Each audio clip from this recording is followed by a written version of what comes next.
Ay, magandang araw mga karils, mga ka-garden, mga kagala, mga kaplantita, kaplantito. Ito na po ang ating mga pecha. Kung makita nyo, nasa ano lang po ito, nasa mga paso lang po yan. Yan, sa mga paso po lang yung ating mga pechay. Katabi po niyan yung kangkong.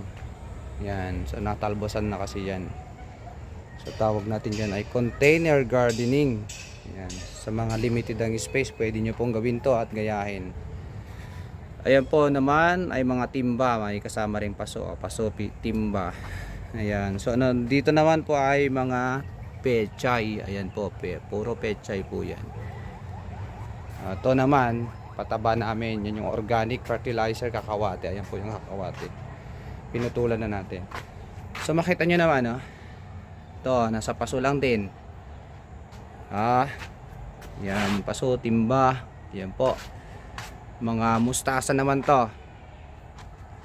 Kaya, yung sasabihin nyo hindi pwede magtanim, walang space. Ito, pwede po ito nyong gayahin.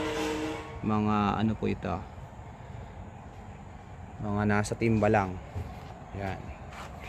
So ito naman, mga gulong, pinya nilagay natin. Yan. Dating talong yan.